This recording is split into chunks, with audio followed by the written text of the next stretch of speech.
عزیز پاکستانیوں، السلام علیکم۔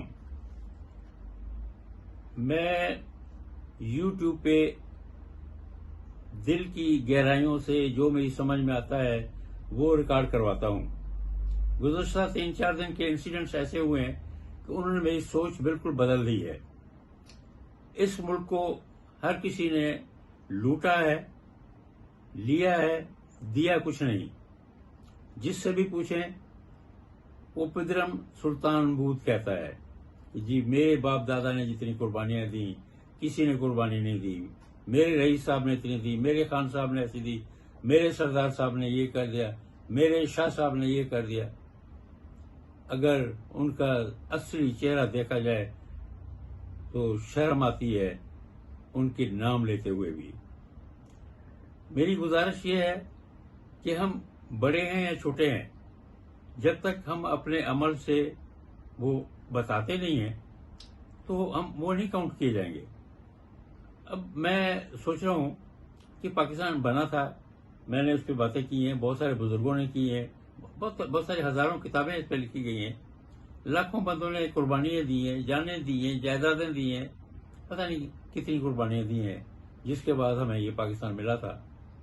اور یہاں تک کہ میں نے فوٹوگرافس دی ہیں اپنے پاسورڈ ٹو پراسپرٹی کتاب میں کہ وہ گاڑی پوری جلی ہوئی آئی ہے ایسٹ پنجاب سے، لوگوں کو مارا گیا ہے، شہید کیا گیا ہے، وہ بیل گاڑیوں پہ پیدل دھکے کھاتے ہوئے کس بات پہ؟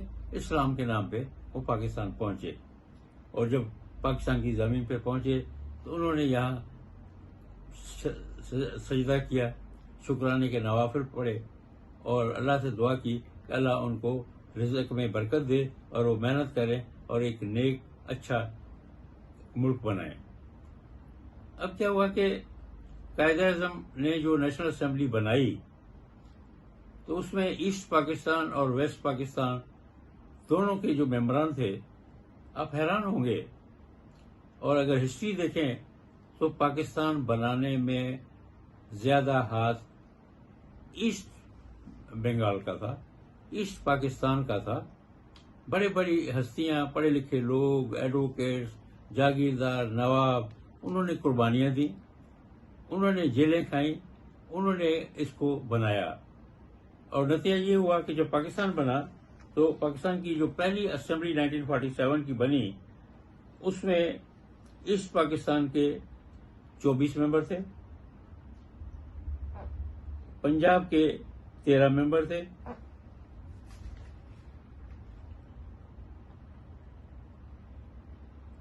فرنٹیئر کے 3 تھے، سندھ کے 4 تھے، بلوچستان کے 1 تھے۔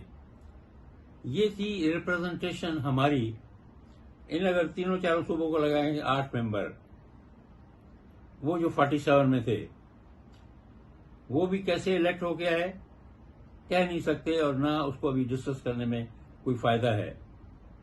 لیکن اس کے بعد اگر ہم ان کی ایئرشپ کو لیں، ان کی آگے کی جو ان کی پیدا ہوئی ہیں فیملیز بڑی ہیں، جہاں جہاں ہستیاں ہوئی ہیں، ان میں جا کے پروو کریں کہ انہوں نے اپنے باپ دادا کی جائیداد جو انہوں نے قربانیاں دے کے لی، اس میں انہوں نے کیا قربانی دی۔ میری نظر میں کسی ایک آدھی فیملی نے کوئی تھوڑا بہت کام کیا، زیادہ تر ایسٹ پاکستان سے ہی کام ہوا۔ وہاں کے لوگوں نے بڑھ کے کام کیے، لیکن ہم نے ان کو نہیں پہچانا۔ ہمیں انہیں بھوکا بنگالی کہتے تھے، ہم انہیں پیرٹی میں کہتے تھے، ہم ان کی خاطر اپنے صوبے سندھ پنجاب ان کو آپس میں لڑا دیا، بڑھا دیا اور پھر 1 یونٹ بنا دیا۔ سیاست تھی ساری۔ سیاست کا کے لیے؟ کرسی کے لیے، کہ یہ جو ہیڈرک چیئر آف پاور ہے یہ میرے پاس رہے، میرے قبیلے میں رہے، باہر نہ جائے۔ اور دیکھیں پاکستان کی جو ہسٹری ہے، سیاسی ہسٹری، وہ اسی طرح بنی ہے کہ اگر میرے کسی سے تعلقات خراب ہوئے ہیں، سوچ بگڑ گئی ہے، تو میں نے اپنی پارٹی بنا لی ہے، دوسری پارٹی نے دوسری پارٹی بنا لی ہے۔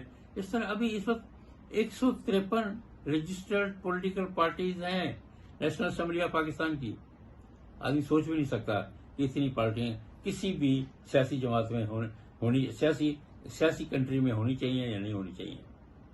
ہمارے جتنے بھی ممبران الیکشنز میں آتے ہیں وہ یا تو پیسے کے زور پہ آتے ہیں اور جھوٹے وعدے کرتے ہیں، یا وہ اسلام کے نام پہ آتے ہیں، مزارات پہ قبضہ کیا ہوا ہے، بڑی بڑی درگاہوں پہ قبضہ کیا ہوا ہے، پیری مریدی کا وہ جہلوں والا کام ابھی بھی ان کے پاس ہے، جس سے ان کو لیتے ہیں کہ جی ہم پیر صاحب ہے، لوگ آ گئے، پیسہ اکٹھا ہو گیا، وہ جی پیر صاحب آ گئے، سائیں سرکار آ گئی، سائیں پنجر سرکار آ گئی، فلانی سرکار آ گئی، کوئی پیر صاحب پگار آ گیا، کوئی سب، کوئی کسی مزار کا آ جاتا ہے، کوئی کسی کوئی دعوت ملتان سے آ گیا، کوئی کہیں سے آ گیا.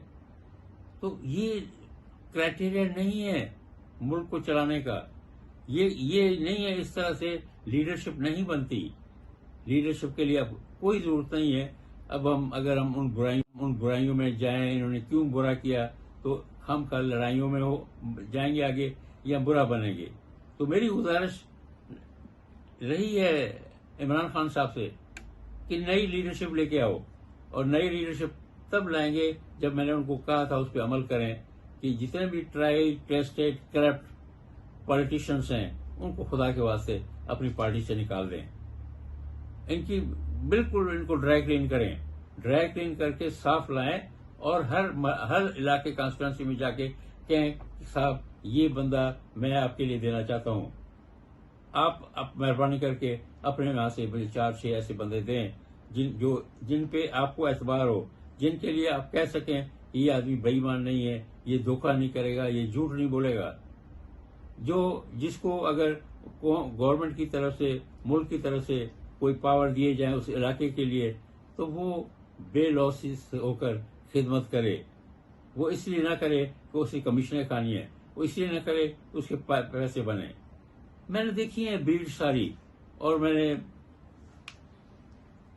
جنرل مشرف کے زمانے میں ان کو خط لکھا تھا کہ آپ مہربانی کریں جب بھی آپ ہینڈ اوور کریں تو دیکھیں کن کو آپ پاور دے رہے ہیں، لیکن اس سے پہلے ایک رتھلیس اکاؤنٹیبلٹی کریں کہ یہ بندہ جو ابھی ایم این اے بنا ہوا ہے، سردار ہے، رئیس ہے، فلانا ہے، اس کا باپ کیا تھا، اس کا بھائی کیا تھا، اس کے بیٹے کیا تھے.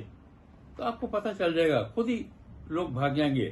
چور، بے ایمان، بد کردار انسان، آپ کو صرف اناؤنس کرنا پڑے گا بھئی آپ لوگوں نے جو بے ایمانی سے، حرام خوری سے پیسے کمائے ہیں سرکار کے، وہ آپ خزانے میں جمع کر دیں.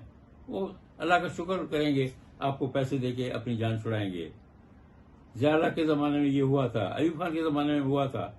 لوگوں نے پیسے باہر گلیوں میں پھینک دیے تھے، حرام کے پیسے نہیں رکھے تھے. جن کے پاس بھی غلط چیزیں تھیں انہوں نے ڈسکلوز کر دی تھی. جو بھی کرپٹ بندے تھے ان کی لسٹیں بن گئی تھیں، ان کو ڈسکوالیفائی کر دیا گیا تھا. جوڈیشری صحیح لائن پہ آ گئی تھی، آرمی ہماری کنٹرول کر رہی تھی صحیح طریقے سے. اب ہمارے یہاں انسٹیٹیوشنز ٹوٹتی جا رہی ہیں. کہیں بھی کوئی معاملہ ہوتا ہے فوراً جی رینجرز، پھر فوج، کہیں پولیس کا نام آتا ہے، باقی والنٹیئرز یا سٹیزنز یا وہاں کے علاقے کے لوگ، ان کا کہیں ذکر نہیں آتا. میں نے ریکویسٹ کی تھی پرائم منسٹر صاحب کو کہ یہ ٹائیگر فورس نہ بنائیں، آپ ایک ریگولر لڑکوں کو آرمی ٹریننگ دلائیں. جو 8ویں سے لے کر 10ویں تک پڑھتے ہیں بچے، ان کو ٹریننگ ہے، ان کو فرسٹ ایڈ کی ٹریننگ بھی ہو، ان کو سول ڈیفینس کی بھی ٹریننگ ہو. اگر ہم 2 کروڑ بندے ایسے ٹرین کر لیں تو میں سمجھتا ہوں کہ ہر ایمرجنسی میں وہ اپنے اپنے علاقے میں آئیں گے، کام کریں گے. ہمارے یہاں بیسک یونٹ ہے مسجد، اس کو ہم نے اگنور کر دیا ہے. اگر ہم پراپرلی ان مساجد کو آرگنائز کریں اور وہاں اچھے پڑھے لکھے مولوی رکھیں تو میں سمجھتا ہوں بہت ساری چیزیں ٹھیک ہو سکتی ہیں. میں نے ایسا ہی، مجھے کہنا نہیں چاہیے لیکن میں مجبوراً کہہ رہا ہوں کہ میں نے 1972 میں حیدرآباد میں اپنا گھر بنایا ڈیفینس میں. میں نے پڑوسیوں کو اکٹھا کیا کہ یار ہم نے اپنے بڑے پیلیشل گھر بنا لیے ہیں، تو اب اللہ میاں کا گھر تو بنائیں. ہم نے اللہ میاں کا گھر بنایا اور اسٹیشن کمانڈر کو میں نے کہا کہ سر اس میں جو ہم رکھیں گے بندہ وہ ایسے ہوں جو نیک اور جن کی ریپوٹیشن اچھی ہو، اور اس مسجد کو ہم لوگ تھوڑا سا ہٹ کر بنانا چاہتے ہیں. اس سے پہلی چیز ہوئی تو جو مولوی صاحب ہم نے رکھا اس کا باقاعدہ ہماری پارٹی نے انٹرویو لیا اور کہا کہ مولوی صاحب آپ مسجد میں جو بھی خطبہ دیں خدا کے واسطے صحیح دیں، چھوٹا دیں، کسی کو برا بھلا مت کہیں. اور دوسری چیز جو بیسک ہے آپ کے ہاں ذمہ ہے کہ آپ اپنے محلے کو گھوم کر دیکھیں، جانیں سب کو، اور اگر کوئی بھی 2 یا 4 بندوں میں کوئی چھوٹا موٹا جھگڑا ہو جاتا ہے تو ان کو بلا کے، بزرگوں کو بٹھا کے ان میں گلے ملا دیں، ان کو ان میں راضی نامہ کر دیں۔ میں کہ یہاں آپ کو ایمرجنسی یونٹ بنا دیتے ہیں، سب کے پاس ہمارے پاس کاریں ہیں، یہاں ایک چوکیدار ہو اور لسٹ پڑی ہو، لسٹ کسی کو بھی ایمرجنسی ہو جاتی ہے رات کے ٹائم پہ، وہ فون کرے، اس کو جس کے پاس گاڑی ہے اس کی ڈیوٹی ہو، وہ جائے اور اس کو ہاسپٹل چھوڑ کے آئے۔ فائر بریگیڈ کا نمبر وہاں ہونے چاہیے۔ اسی طرح کوئی بھی اگر کہیں آگ لگ سکتی ہے محلے میں تو وہ ان کو محلے والوں کو کہہ کے فائر بریگیڈ آ جائے گی، ان کو گائیڈ کریں گے، ان کو ہیلپ مل جائے گی۔ یہ جیسے ابھی کھانے کا اتنا بڑا کرائسس ہوا اور عورتیں بچے بیچارے لائنوں میں نیچے فٹ پاتھوں میں بیٹھے ہوئے ہیں، چندہ لے رہے ہیں، پیسے لے رہے ہیں، اور وہ مجھے وہ پاکستانی قوم نہیں لگ رہی تھی۔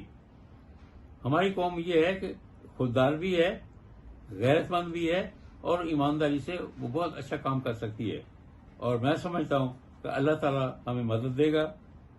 عمران خان کو اللہ اچھے بندے دے، ان کو ساتھ اور ملائے۔ اگر یہ نہیں کرے گا کام تو پھر کسی اور کو آنا پڑے گا۔ پڑھے لکھے لوگ آئیں، بے لوس لوگ آئیں، پیسے بنانے والے نہیں آئے۔